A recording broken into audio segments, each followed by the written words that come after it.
कोई भी व्यक्ति लगातार 20 मिनट से ज़्यादा नहीं पढ़ सकता।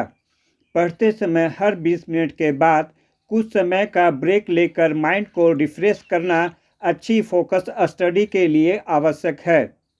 अक्षरों के मुकाबले चित्र देखकर समझना दिमाग के लिए अधिक आसान होता है। चित्र पढ़ाई के प्रति दिलचस्पी भी बढ़ाते हैं और समझने में भी आसान होते हैं। रट्टा लगाने की जगह किसी को समझाते हुए पढ़ने से दिमाग सब्जेक्ट को बेहतर तरीके से ग्रहण करता है। इसलिए अकेले भी पढ़ते समय खुद को समझाते हुए पढ़ने से सब्जेक्ट जल्दी समझ में आता है और याद भी रहता है।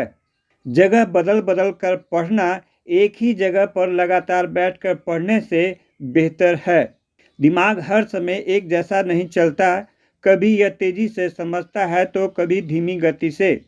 कब किस समय किसका दिमाग तेज चले यह हर व्यक्ति के अनुसार अलग अलग होता है। किसी का दिमाग सुबह एक समय तेज चलता है और वह अच्छी तरह सब्जेक्ट को समझ पाता है, तो किसी का रात का समय। अब आपको अपने अनुभवों से अपना समय स्वयं निर्धारित करना होगा।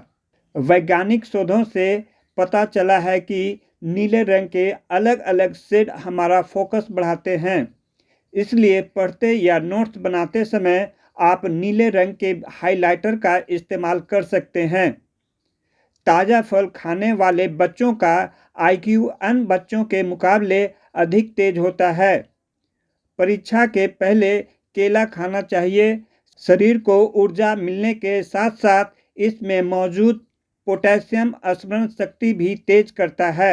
माना जाता है कि पढ़ते समय चॉकलेट खाना नए सब्जेक्ट को याद करने में सहायक होता है। जिस फ्लेवर का च्युइंगम आप पढ़ते समय चबाते हैं उसी फ्लेवर का च्युइंगम परीक्षा के समय चबाएं तो पढ़ा हुआ याद आने की संभावना बढ़ जाती है।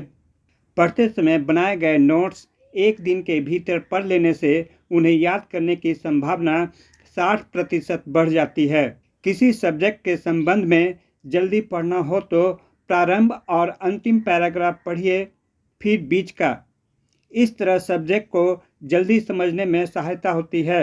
अक्सर स्टूडेंट कोशिश करते हैं कि जल्दी कम समय में अधिक से अधिक पढ़ लें, लेकिन मनोवैज्ञानिक शोधों में यह पाया गया है कि कम समय में अधिक पढ़ने की अपेक्षा अधिक समय में कम पढ़ना ज़्यादा अच्छी तरह याद रहता है।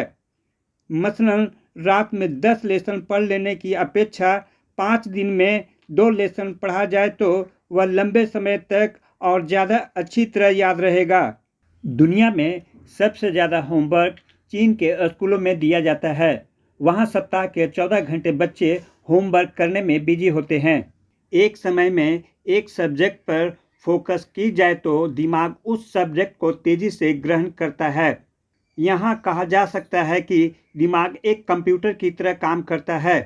जितने ज़्यादा ऐप खुले रहेंगे कंप्यूटर उतना ही धीरे चलेगा। उसी तरह जितने ज़्यादा सब्जेक्ट एक साथ कवर करने की कोशिश करेंगे दिमाग उतना धीरे धीरे उसे समझ पाएगा। जब भी कोई नया सब्जेक्ट का जानकारी पढ़ना, समझना या याद करना हो तो उसे छोटे छोटे भागों में बांटकर पढ़ें। इससे दिमाग आसानी से वह जानकारी याद रख पाएगा। यह प्रक्रिया चंकिंग कहलाती है।